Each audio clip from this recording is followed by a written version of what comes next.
Hello everyone, welcome back my YouTube channel. अगर आप मेरे चैनल पर नए हैं तो प्लीज़ मेरे चैनल को लाइक और सब्सक्राइब जरूर कर लीजिएगा ताकि मेरा नोटिफिकेशन सबसे पहले आप तक पहुंच सके। तो चलिए ज़्यादा देर बात नहीं करते हैं, हम सेशन को आगे बढ़ाते हैं। आज का टॉपिक है हमारा principle of supervision and development of supervisory techniques, मतलब पर्यवेक्षण के सिद्धांत और पर्यवेक्षण तकनीकों में कौशल विकास। इसके बारे में आज हम पढ़ने वाले हैं। ठीक है, तो आज का फर्स्ट क्वेश्चन क्या है हमारा? फर्स्ट क्वेश्चन है हमारा the main M of supervision in nursing is, मतलब नर्सिंग में पर्यवेक्षण का मुख्य उद्देश्य क्या है? बताइए कि नर्सिंग में पर्यवेक्षण का मुख्य उद्देश्य क्या है? तो ऑप्शन ए है पनिश स्टाफ, मतलब स्टाफ को दंडित करना। ऑप्शन बी है मॉनिटर ओनली अटेंडेंस, मतलब केवल उपस्थिति देखना। ऑप्शन सी है हमारा इम्प्रूव क्वालिटी ऑफ केयर, मतलब देखभाल की गुणवत्ता में सुधार। ऑप्शन नंबर डी है कट एक्सपेंसेस, मतलब खर्चों में कटौती। तो बताइए नर्सिंग में पर्यवेक्षण का मुख्य उद्देश्य क्या है? इनमें से राइट आंसर क्या आ जाएगा इसका? तो राइट आंसर आ जाएगा इसका ऑप्शन नंबर सी। क्या आ जाएगा? ऑप्शन नंबर सी आ जाएगा इसका right answer. Improve quality of care, मतलब देखभाल की गुणवत्ता में सुधार। नर्सिंग में पर्यवेक्षण का मुख्य उद्देश्य है देखभाल की गुणवत्ता में सुधार। ठीक है, राइट आंसर हो जाएगा ऑप्शन नंबर सी। चलिए नेक्स्ट क्वेश्चन पर आते हैं। क्वेश्चन नंबर आता है हमारा टू क्वेश्चन है हमारा। A good supervisor must have this of the following qualities, मतलब एक अच्छे पर्यवेक्षक में निम्न में से कौन सी विशेषता होनी चाहिए? बताइए इनमें से कौन सी विशेषता होगी? तो ऑप्शन ए है रूड बिहेवियर, मतलब अशिष्ट व्यवहार। ऑप्शन नंबर बी है बियास, मतलब पक्षपात। ऑप्शन नंबर सी है फेयरनेस एंड कम्युनिकेशन स्किल्स, मतलब निष्पक्षता और संप्रेषण कौशल। ऑप्शन नंबर डी है हमारा लैक ऑफ नॉलेज, मतलब ज्ञान की कमी। तो बताइए कौन सी विशेषता होगी इनमें से? राइट आंसर क्या हो जाएगा इसका? तो राइट आंसर हो जाएगा इसका ऑप्शन नंबर सी। क्या हो जाएगा? ऑप्शन नंबर सी हो जाएगा इसका correct answer. Fairness and communication skill, मतलब निष्पक्षता और संप्रेषण कौशल। निष्पक्षता और संप्रेषण कौशल इसका राइट आंसर हो जाएगा।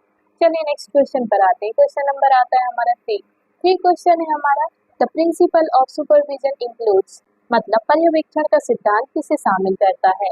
बताइए पर्यवेक्षण का सिद्धांत किसे शामिल करता है? तो ऑप्शन ए है कमांड एंड कंट्रोल ओनली, मतलब केवल आदेश और नियंत्रण। ऑप्शन बी है इंकरेजिंग सेल्फ इम्प्रूवमेंट, मतलब आत्म सुधार को प्रोत्साहित करना। ऑप्शन सी है इग्नोरिंग फीडबैक, मतलब फीडबैक की अनदेखी करना। ऑप्शन डी है प्रमोटिंग फियर, मतलब डर को बढ़ावा देना। तो राइट आंसर क्या हुआ इसका? पर्यवेक्षण का सिद्धांत किसे शामिल करता है? इनमें से किसे शामिल करेगा? तो राइट आंसर क्या हो जाएगा इसका? तो राइट आंसर हो जाएगा इसका ऑप्शन नंबर बी। क्या हो जाएगा? Option number B encouraging self improvement. क्या होगा? इंकरेजिंग सेल्फ इम्प्रूवमेंट, मतलब आत्म सुधार को प्रोत्साहित करना, इसका राइट आंसर हो जाएगा। चलिए नेक्स्ट क्वेश्चन पर आते हैं। क्वेश्चन नंबर आता है फोर क्वेश्चन है हमारा supervision is a part of which management function, मतलब पर्यवेक्षण किस प्रबंधन क्रिया का हिस्सा है? बताइए पर्यवेक्षण किस प्रबंधन क्रिया का हिस्सा है? किसका हिस्सा है बताइए? तो राइट आंसर हो जाएगा इसका ऑप्शन नंबर सी। क्या हो जाएगा? ऑप्शन नंबर सी हो जाएगा इसका राइट आंसर। निर्देशन, मतलब डायरेक्शन पर्यवेक्षण प्रबंधन क्रिया का हिस्सा है। ठीक है, चलिए नेक्स्ट क्वेश्चन पर आते हैं। क्वेश्चन नंबर आता है हमारा फाइव क्वेश्चन है हमारा an effective supervisory technique is, मतलब एक प्रभावी पर्यवेक्षण तकनीक है। बताइए इनमें से एक प्रभावी पर्यवेक्षण तकनीक कौन सी है? तो ऑप्शन ए है अवॉइडिंग कम्युनिकेशन, मतलब संप्रेषण से बचना। ऑप्शन बी है रैंडम चेकिंग ओनली, मतलब केवल यादृच्छिक जांच। ऑप्शन नंबर सी है रेगुलर ऑब्जर्वेशन एंड फीडबैक, मतलब नियमित अवलोकन और फीडबैक। ऑप्शन नंबर डी है पनिशमेंट बेस्ड सिस्टम, मतलब दंड आधारित प्रणाली। बताइए राइट आंसर क्या हुआ इसका? तो राइट आंसर हो जाएगा इसका ऑप्शन नंबर सी। क्या हो जाएगा? ऑप्शन नंबर सी हो जाएगा right answer. Regular observation and feedback, मतलब नियमित अवलोकन और फीडबैक, इसका राइट आंसर हो जाएगा। चलिए नेक्स्ट क्वेश्चन पर आते हैं। क्वेश्चन नंबर आता है हमारा सिक्स क्वेश्चन है हमारा the best way to guide staff is to, मतलब स्टाफ को मार्गदर्शन देने का सबसे अच्छा तरीका है। बताइए स्टाफ को मार्गदर्शन देने का सबसे अच्छा तरीका इनमें से कौन सा है? तो ऑप्शन ए है यूज क्लियर टैक्टिक्स, मतलब डर का उपयोग। ऑप्शन नंबर बी है give clear instruction and support, मतलब स्पष्ट निर्देश और सहयोग देना। ऑप्शन सी है अवॉइड क्वेश्चंस मतलब सवालों से बचना। ऑप्शन डी है शाउट एट मिस्टेक्स मतलब गलतियों पर चिल्लाना। तो बताइए स्टाफ को मार्गदर्शन देने का सबसे अच्छा तरीका कौन सा है इनमें से? कौन सा है बताइए? स्टाफ को कौन मार्गदर्शन देता है? बताइए स्टाफ को कौन से तरीके से मार्गदर्शन देना चाहिए? तो राइट आंसर क्या हो जाएगा इसका? राइट आंसर हो जाएगा इसका ऑप्शन नंबर बी। क्या हो जाएगा? ऑप्शन नंबर बी हो जाएगा इसका right answer. Give clear instruction and support. Give clear instruction and support मतलब स्पष्ट निर्देश और सहयोग देना। क्या करना है? सबसे अच्छा तरीका होगा स्पष्ट निर्देश और सहयोग देना। राइट आंसर हो जाएगा इसका। चलिए नेक्स्ट क्वेश्चन पर आते हैं। क्वेश्चन नंबर आता है हमारा 7 क्वेश्चन में है हमारे supervision differs from inspection in that it मतलब निरीक्षण की तुलना में पर्यवेक्षण में क्या अंतर है? बताइए निरीक्षण की तुलना में पर्यवेक्षण में क्या अंतर है? क्या अंतर है बताइए इन दोनों में? तो ऑप्शन ए है हमारा फोकसेस ओनली ऑन फॉल्ट्स मतलब केवल दोषों पर ध्यान देता है। ऑप्शन बी है इंकरेजेस इम्प्रूवमेंट एंड लर्निंग मतलब सुधार और सीखने को प्रोत्साहित करता है। ऑप्शन सी है इज सडन एंड फेयरफुल मतलब अचानक और भयावह होता है। ऑप्शन डी है हैज नो फॉलो अप मतलब कोई फॉलो अप नहीं होता। तो राइट आंसर क्या हुआ इसका? तो राइट आंसर हो जाएगा इसका ऑप्शन नंबर बी। क्या हो जाएगा? ऑप्शन नंबर बी हो जाएगा। इनकरेजेस इम्प्रूवमेंट एंड लर्निंग मतलब सुधार और सीखने को प्रोत्साहित करता है। क्या करता है? सुधार और सीखने को प्रोत्साहित करता है। राइट आंसर हो जाएगा इसका ऑप्शन नंबर बी। चलिए नेक्स्ट क्वेश्चन पर मूव ऑन करते हैं। क्वेश्चन नंबर आता है हमारा 8 क्वेश्चन में है हमारे a nurse supervisor must provide feedback that is मतलब नर्स पर्यवेक्षक को कैसी फीडबैक देनी चाहिए? बताइए नर्स पर्यवेक्षक को कैसी फीडबैक देना चाहिए? ऑप्शन ए है डिमोटिवेशन मतलब हतोत्साहित करने वाली। ऑप्शन नंबर बी है हमारा delayed and unclear. Option number C है कंस्ट्रक्टिव एंड टाइमली मतलब रचनात्मक और समय पर। ऑप्शन नंबर डी है पब्लिक एंड हर्ष मतलब सार्वजनिक और कठोर। बताइए राइट आंसर क्या होगा इसका? तो राइट आंसर हो जाएगा इसका ऑप्शन नंबर सी। क्या हो जाएगा? ऑप्शन नंबर सी हो जाएगा right answer. Constructive and timely क्या होगा? कंस्ट्रक्टिव एंड टाइमली इसका राइट आंसर हो जाएगा मतलब रचनात्मक और समय पर। क्या होगा? रचनात्मक और समय पर करेक्ट आंसर हो जाएगा। चलिए नेक्स्ट क्वेश्चन पर आते हैं। क्वेश्चन नंबर आता है 9 क्वेश्चन है हमारा in the nursing context supervision ensures मतलब नर्सिंग संदर्भ में पर्यवेक्षण यह सुनिश्चित करता है। बताइए क्या सुनिश्चित करता है पर्यवेक्षण नर्सिंग संदर्भ में? तो राइट आंसर क्या होगा इसका? चलिए पहले ऑप्शन देख लेते हैं। ऑप्शन ए है हमारा वर्क इज अवॉइडेड मतलब कार्य टाला जाए। ऑप्शन बी है पेशेंट्स आर इग्नोर्ड मतलब रोगियों की अनदेखी हो। ऑप्शन नंबर सी है केयर स्टैंडर्ड्स आर मेंटेन मतलब देखभाल मानकों को बनाए रखना। ऑप्शन डी है स्टाफ इज पनिश्ड मतलब स्टाफ को दंडित करना। तो राइट आंसर क्या हुआ इसका? क्वेश्चन नंबर 9 का राइट आंसर क्या हो जाएगा? तो राइट आंसर हो जाएगा इसका ऑप्शन नंबर सी। क्या हो जाएगा? ऑप्शन नंबर सी हो जाएगा इसका right answer. Care standards are maintain मतलब देखभाल मानकों को बनाए रखना। क्या होगा? देखभाल मानकों को बनाए रखना इसका राइट आंसर हो जाएगा। चलिए नेक्स्ट क्वेश्चन पर आते हैं। क्वेश्चन नंबर आता है हमारा 10 क्वेश्चन में क्या दिया है? 10 क्वेश्चन में दिया है which is the skill required in supervisory techniques मतलब पर्यवेक्षण तकनीकों में कौन सा कौशल आवश्यक है? बताइए पर्यवेक्षण तकनीकों में कौन सा कौशल आवश्यक है? तो ऑप्शन ए है कंप्यूटर टाइपिंग। ऑप्शन बी है इमोशनल इंटेलिजेंस मतलब भावनात्मक बुद्धिमत्ता। ऑप्शन सी है इग्नोरिंग पीपल मतलब लोगों की अनदेखी। ऑप्शन डी है साइलेंट ऑब्जर्वेशन मतलब मौन अवलोकन। तो राइट आंसर क्या हुआ इसका? पर्यवेक्षण तकनीकों में कौन सा कौशल आवश्यक है? कौन सा कौशल आवश्यक होता है पर्यवेक्षण तकनीकों में? तो राइट आंसर क्या हो जाएगा इसका? राइट आंसर हो जाएगा इसका ऑप्शन नंबर बी। क्या हो जाएगा? ऑप्शन नंबर बी हो जाएगा इसका राइट आंसर। इमोशनल इंटेलिजेंस क्या होगा? इमोशनल इंटेलिजेंस इसका राइट आंसर हो जाएगा मतलब भावनात्मक बुद्धिमत्ता। चलिए नेक्स्ट क्वेश्चन पर मूव ऑन करते हैं। क्वेश्चन नंबर आता है 11 क्वेश्चन है हमारा सुपरविजन हेल्प से मतलब पर्यवेक्षण किसमें मदद करता है? बताइए पर्यवेक्षण किसमें मदद करता है? तो ऑप्शन देख लेते हैं। ऑप्शन ए कहता है हमारा इंक्रीजिंग एब्सेंस डेज मतलब अनुपस्थिति बढ़ाना। ऑप्शन नंबर बी है हमारा identifying and solving problems early, मतलब समस्या की समय पर पहचान और समाधान। ऑप्शन नंबर सी है हमारा प्रमोटिंग लेजीनेस, प्रमोटिंग लेजीनेस मतलब आलस्य को बढ़ावा देना। ऑप्शन नंबर डी है ब्लेमिंग स्टाफ, मतलब स्टाफ को दोष देना। तो राइट आंसर हो जाएगा इसका ऑप्शन नंबर बी। क्या हो जाएगा? ऑप्शन नंबर बी हो जाएगा, identifying and solving problems early, मतलब समस्याओं की समय पर पहचान और समाधान करना। क्या होगा? समस्याओं की समय पर पहचान और समाधान करना। ठीक है, चलिए नेक्स्ट क्वेश्चन पर आते हैं। क्वेश्चन नंबर आता है 12। 12 क्वेश्चन में दिया है हमारे सुपरवाइजरी गाइडेंस इंक्लूड्स, मतलब पर्यवेक्षणीय मार्गदर्शन में क्या शामिल है? बताइए पर्यवेक्षणीय मार्गदर्शन में क्या शामिल है? तो ऑप्शन ए है हर्ष क्रिटिसिज्म, मतलब कठोर आलोचना।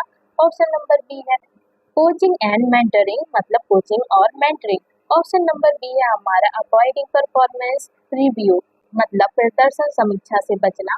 ऑप्शन डी है अवॉइडिंग रिस्पॉन्सिबिलिटी, मतलब जिम्मेदारी से बचना। तो राइट आंसर क्या हो जाएगा इसका? राइट आंसर हो जाएगा इसका option number B, coaching and mentoring. क्या होगा? कोचिंग एंड मेंटरिंग इसका राइट आंसर हो जाएगा। कोचिंग और मेंटरिंग राइट आंसर हो जाएगा। चलिए नेक्स्ट क्वेश्चन पर आते हैं। क्वेश्चन नंबर आता है 13। 13 क्वेश्चन में क्या पूछा है? 13 क्वेश्चन में पूछा है इफेक्टिव सुपरवाइजर्स रेगुलरली, मतलब प्रभावी पर्यवेक्षक नियमित रूप से क्या करते हैं? बताइए जो प्रभावी पर्यवेक्षक होते हैं वो नियमित रूप से क्या करते हैं? तो ऑप्शन ए है हाइड मिस्टेक्स, मतलब गलतियां छिपाते हैं। ऑप्शन बी है प्रोवाइड सपोर्ट एंड डायरेक्शन, मतलब सहयोग और मार्गदर्शन प्रदान करते हैं। ऑप्शन सी है स्टे आइसोलेटेड, मतलब अलग रहते हैं। ऑप्शन नंबर डी है अवॉइड स्टाफ, मतलब स्टाफ से दूरी बनाते हैं। तो राइट आंसर क्या हुआ इसका? प्रभावी पर्यवेक्षक नियमित रूप से क्या करते हैं? क्या करते हैं बताइए? तो राइट आंसर हो जाएगा इसका ऑप्शन नंबर बी। क्या होगा? Option number B, provide support and direction, मतलब सहयोग और मार्गदर्शन प्रदान करते हैं। क्या करते हैं? सहयोग और मार्गदर्शन प्रदान करते हैं। तो चलिए नेक्स्ट क्वेश्चन पर आते हैं। क्वेश्चन नंबर आता है हमारा 14। 14 क्वेश्चन है हमारा observation in supervision should be, मतलब पर्यवेक्षण में अवलोकन कैसा होना चाहिए? बताइए पर्यवेक्षण में अवलोकन कैसा होना चाहिए? तो ऑप्शन ए है हमारा रेयर एंड ब्रीफ, मतलब दुर्लभ और संक्षिप्त। ऑप्शन बी है कंटिन्यूअस एंड प्लान्ड, मतलब निरंतर और योजनाबद्ध। ऑप्शन नंबर सी है हमारा ओनली ड्यूरिंग इमरजेंसीज, मतलब केवल आपात स्थिति में। ऑप्शन नंबर डी है अग्रेसिव, मतलब आक्रामक। तो राइट आंसर क्या होगा इसका? क्वेश्चन नंबर 14 का राइट आंसर बताइए क्या हो जाएगा? तो राइट आंसर लिख लीजिए इसका आप ऑप्शन नंबर बी। क्या हो जाएगा? ऑप्शन नंबर बी हो जाएगा इसका right answer, continuous and plan, मतलब निरंतर और योजनाबद्ध। क्या होगा राइट आंसर? निरंतर और योजनाबद्ध राइट आंसर हो जाएगा।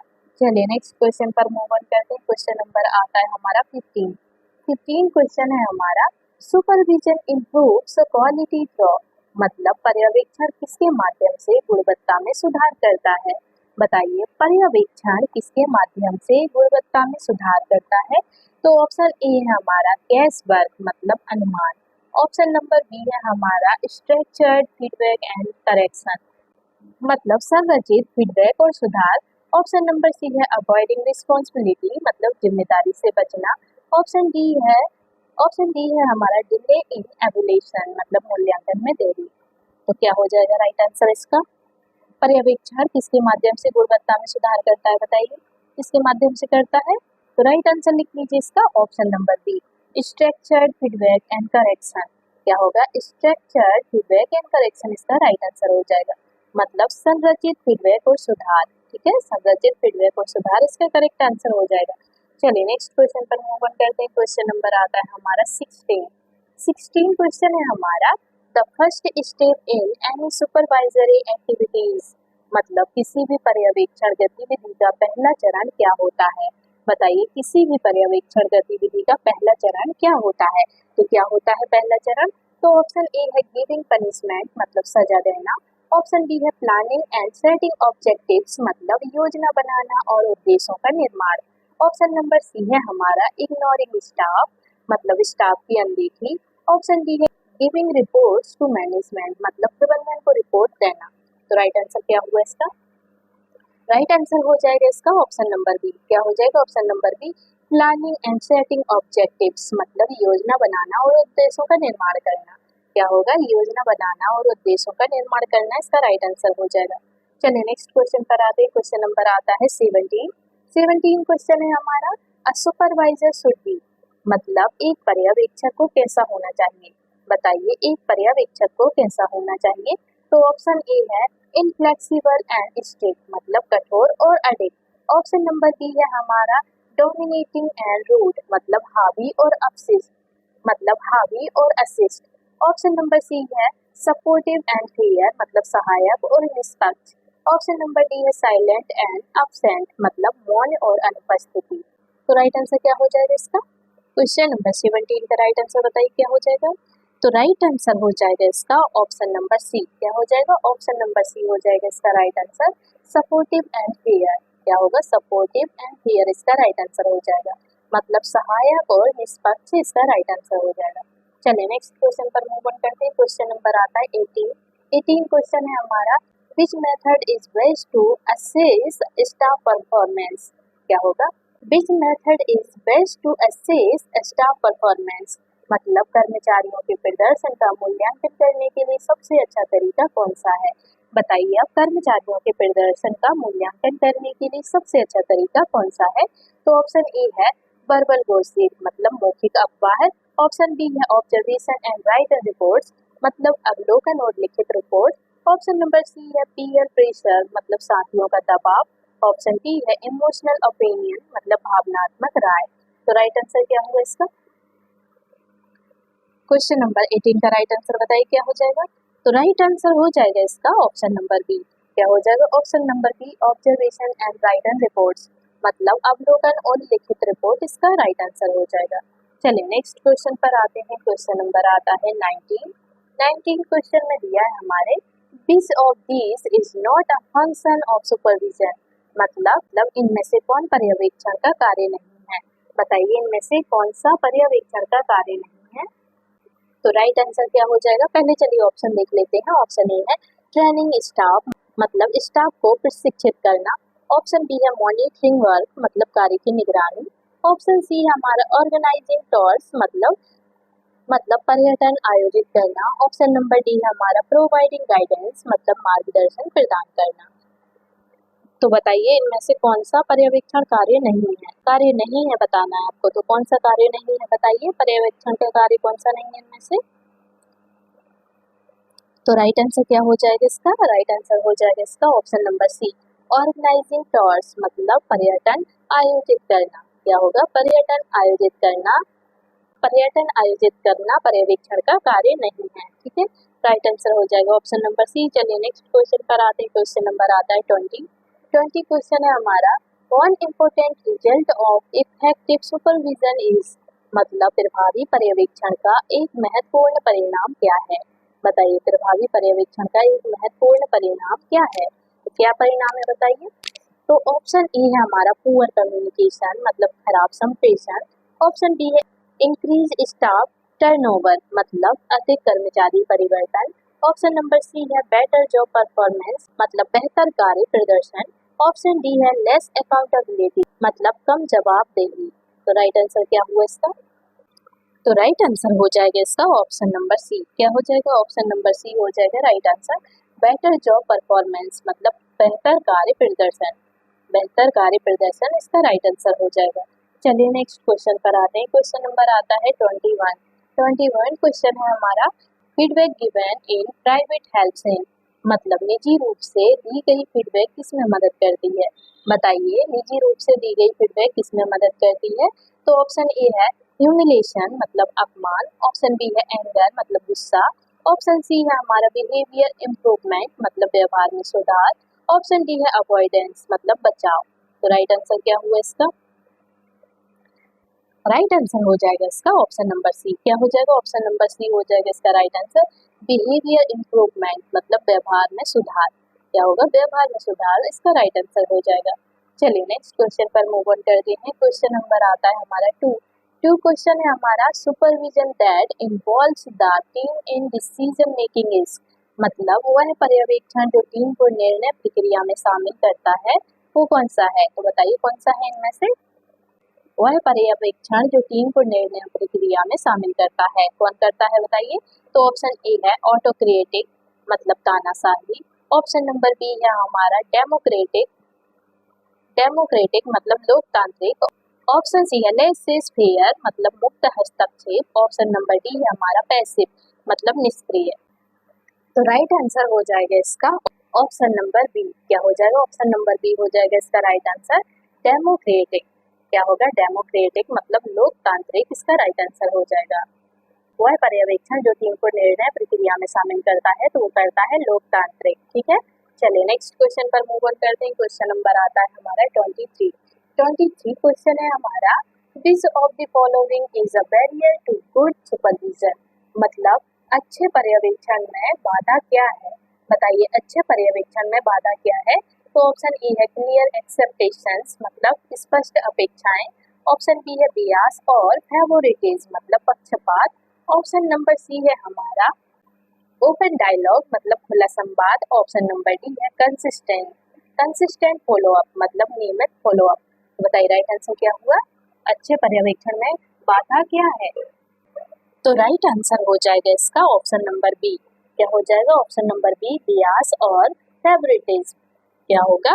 बियास और फेवरेटिज्म राइट आंसर हो जाएगा। ठीक है, बियास और फेवरेटिज्म मतलब पक्षपात, पक्षपात इसका राइट आंसर है। चलिए नेक्स्ट क्वेश्चन पर आते हैं। क्वेश्चन नंबर आता है 24 क्वेश्चन है हमारा, one of the main goals of supervision is to मतलब पर्यवेक्षण का एक मुख्य उद्देश्य है। बताइए इनमें से पर्यवेक्षण का एक मुख्य उद्देश्य कौन सा है? तो ऑप्शन ए है हमारा मॉनिटर टू पनिशमेंट मतलब दंड के लिए निगरानी। ऑप्शन बी है इंश्योर कंप्लायंस ओनली मतलब केवल अनुपालन सुनिश्चित करना। ऑप्शन सी है डेवलप स्टाफ प्रोफेशनली मतलब स्टाफ का व्यवसायिक विकास। ऑप्शन नंबर डी है क्रिएट फियर मतलब भय उत्पन्न करना। बताइए राइट आंसर क्या हुआ इसका? क्वेश्चन नंबर 24 का राइट आंसर बताइए। तो राइट आंसर लिख लीजिए इसका ऑप्शन नंबर सी। क्या होगा? ऑप्शन नंबर सी हो जाएगा इसका right answer, develop staff professionally मतलब स्टाफ का व्यवसायिक विकास। क्या होगा? स्टाफ का व्यवसायिक विकास, इसका राइट आंसर हो जाएगा। चलिए नेक्स्ट क्वेश्चन पर आते हैं। क्वेश्चन नंबर आता है 25 क्वेश्चन है हमारा, इफेक्टिव सुपरवाइजरी कम्युनिकेशन इज मतलब प्रभावी पर्यवेक्षणीय संप्रेषण कैसा होता है? बताइए प्रभावी पर्यवेक्षणीय संप्रेषण कैसा होता है? कैसा होता है बताइए? तो ऑप्शन ए है वन वे एंड क्लोज्ड मतलब एक तरफा और बंद। ऑप्शन बी है अग्रेसिव मतलब आक्रामक। ऑप्शन नंबर सी है टू वे एंड रिस्पेक्टफुल मतलब दुई दिशात्मक और सम्मानजनक। ऑप्शन नंबर डी है साइलेंट मतलब मौन। बताइए प्रभावी पर्यवेक्षणीय संप्रेषण कैसा होता है? कैसा होता है? तो राइट आंसर क्या हो जाएगा क्वेश्चन नंबर 25 का? तो राइट आंसर हो जाएगा इसका option number C, two way and respectful मतलब द्वि दिशात्मक और सम्मानजनक। कैसा होता है? द्वि दिशात्मक और सम्मानजनक होता है। ठीक है, right answer option number C हो जाएगा। चलिए नेक्स्ट क्वेश्चन पर मूव ऑन करते हैं। क्वेश्चन नंबर आता है 26 क्वेश्चन है हमारा, अ नर्स सुपरवाइजर मॉनिटर्स मतलब एक नर्स पर्यवेक्षक किसकी निगरानी करता है? बताइए एक नर्स पर्यवेक्षक किसकी निगरानी करती है? तो ऑप्शन ए है ओनली फाइनेंशियल रिकॉर्ड्स मतलब केवल वित्तीय रिकॉर्ड। ऑप्शन नंबर बी है क्वालिटी ऑफ पेशेंट केयर मतलब रोगी की देखभाल की गुणवत्ता। ऑप्शन नंबर सी है फूड सर्विसेज ओनली मतलब केवल खाद्य सेवा। ऑप्शन नंबर डी है इक्विपमेंट ओनली मतलब केवल उपकरण। बताइए एक नर्स पर्यवेक्षक किसकी निगरानी करती है? बताइए, ये तो आपको पता ही होगा इसका राइट आंसर। तो बताइए कमेंट बॉक्स में कमेंट करके बताइए इसका राइट आंसर क्या होगा। क्वेश्चन नंबर 26 का राइट आंसर बताइए। चलिए कोई बात नहीं, राइट आंसर लगा लीजिए इसका ऑप्शन नंबर बी, रोगी देखभाल की गुणवत्ता करती है। ठीक है, रोगी देखभाल की गुणवत्ता की निगरानी करती है नर्स। ठीक है, क्वालिटी ऑफ पेशेंट केयर। तो ऑप्शन नंबर 20 का राइट आंसर हो जाएगा। चलिए नेक्स्ट क्वेश्चन पर आते हैं। क्वेश्चन नंबर आता है 27 क्वेश्चन है हमारा, supervision contributes to staff development by मतलब पर्यवेक्षण कर्मचारियों के विकास में कैसे योगदान देता है? बताइए पर्यवेक्षण कर्मचारियों के विकास में कैसे योगदान देता है। तो ऑप्शन ए है रिड्यूसिंग लर्निंग मतलब सीखने को कम करके। ऑप्शन बी है प्रोवाइडिंग नो फीडबैक मतलब फीडबैक ना देकर। ऑप्शन नंबर सी है offering on the job learning मतलब नौकरी के द्वारा सीखने का अवसर देकर। ऑप्शन नंबर डी है क्रिएटिंग फियर मतलब भय उत्पन्न करके। तो राइट आंसर क्या हुआ इसका? क्वेश्चन नंबर 27 का राइट आंसर क्या हो जाएगा? तो राइट आंसर हो जाएगा इसका ऑप्शन नंबर सी। क्या हो जाएगा? ऑप्शन नंबर सी हो जाएगा इसका right answer. Offering on the job learning मतलब नौकरी के दौरान सीखने का अवसर देकर। क्या होगा? नौकरी के दौरान सीखने का अवसर देकर राइट आंसर हो जाएगा। चलिए नेक्स्ट क्वेश्चन पर आते। क्वेश्चन नंबर आता है 28 क्वेश्चन में दिया है हमारे विच of the following is not a characteristics of a good supervisor मतलब इनमें से कौन एक अच्छे पर्यवेक्षक की विशेषता नहीं है। बताइए, नहीं है पूछा है। इनमें से कौन एक अच्छे पर्यवेक्षक की विशेषता नहीं है? कौन विशेषता नहीं है? तो ऑप्शन ए है फ्लेक्सिबिलिटी मतलब लचीलापन। ऑप्शन बी है एम्पैथी मतलब सहानुभूति। ऑप्शन सी है पुअर लिसनर मतलब कमजोर श्रोता। ऑप्शन डी है डिसीजन मेकिंग स्किल मतलब निर्णय लेने की क्षमता। तो बताइए इनमें से कौन एक अच्छे पर्यवेक्षक की विशेषता नहीं है? अच्छे पर्यवेक्षक की विशेषता कौन सी नहीं है बताइए? तो राइट आंसर क्या हो जाएगा इसका? राइट आंसर हो जाएगा इसका option number C poor listener. क्या हो जाएगा? पुअर लिसनर मतलब कमजोर श्रोता। कमजोर श्रोता जो होते हैं वो अच्छे पर्यवेक्षक की विशेषता नहीं है। ठीक है, राइट आंसर हो जाएगा ऑप्शन नंबर सी। चलिए नेक्स्ट क्वेश्चन पर आते हैं। क्वेश्चन नंबर आता है 29 क्वेश्चन है हमारा group supervision is beneficial because मतलब समूह पर्यवेक्षण क्यों लाभदायक होता है? बताइए समूह पर्यवेक्षण क्यों लाभदायक होता है? तो ऑप्शन ए है हमारा इंकरेजेस टीम वर्क मतलब टीम वर्क को प्रोत्साहित करता है। ऑप्शन नंबर बी है प्रमोट्स इंडिविजुअलिज्म मतलब व्यक्तिवाद को बढ़ावा देता है। ऑप्शन सी है अवॉइड्स कम्युनिकेशन मतलब संप्रेषण से बचता है। ऑप्शन डी है क्रिएट्स फियर मतलब डर उत्पन्न करता है। तो राइट आंसर क्या हुआ इसका? क्वेश्चन नंबर 29 का राइट आंसर बताइए क्या हो जाएगा? तो राइट आंसर हो जाएगा इसका option number A encourages team work मतलब टीम वर्क को प्रोत्साहित करता है। क्या होगा? टीम वर्क को प्रोत्साहित करता है। राइट आंसर हो जाएगा। चलिए नेक्स्ट क्वेश्चन पर मूव ऑन करते हैं। ये हमारा लास्ट क्वेश्चन है। क्वेश्चन नंबर 30 क्वेश्चन है हमारा which of the following promotes professional growth मतलब निम्नलिखित में से कौन सा व्यावसायिक विकास को बढ़ावा देता है? बताइए निम्नलिखित में से कौन व्यावसायिक विकास को बढ़ावा देता है? तो ऑप्शन ए है फ्रीक्वेंट पनिशमेंट मतलब बार बार दंड। ऑप्शन नंबर बी है हमारा कंस्ट्रक्टिव सुपरविजन मतलब रचनात्मक पर्यवेक्षण। ऑप्शन सी है जॉब स्टेग्नेशन मतलब नौकरी में ठहराव। ऑप्शन नंबर डी है इग्नोरिंग परफॉर्मेंस मतलब प्रदर्शन की अनदेखी। तो बताइए इनमें से कौन व्यवहारिक विकास को बढ़ावा देता है? कौन व्यवहारिक विकास को बढ़ावा देता है? बताइए राइट आंसर क्या हो जाएगा इसका? क्वेश्चन नंबर 30 का राइट आंसर बताइए। क्वेश्चन नंबर 30 का राइट आंसर क्या हो जाएगा? तो राइट आंसर हो जाएगा ऑप्शन नंबर बी। क्या होगा? ऑप्शन नंबर बी हो जाएगा कंस्ट्रक्टिव सुपरविजन। राइट आंसर हो जाएगा मतलब रचनात्मक पर्यवेक्षण। क्या होगा? रचनात्मक पर्यवेक्षण। राइट आंसर हो जाएगा। तो फ्रेंड्स ये थे हमारे आज के क्वेश्चन। अगर आपको मेरा वीडियो अच्छा लगा हो तो प्लीज़ मेरे वीडियो को like comment share and subscribe जरूर कीजिएगा ताकि मेरा मोटिवेशन बढ़ता रहे और मैं आप लोगों के लिए लगातार ऐसे ही वीडियो लाती रहूं। तो चलिए मिलते हैं हम आपसे अब नेक्स्ट वीडियो में। तब तक के लिए आप अपना ख्याल रखिएगा। Bye bye and take care.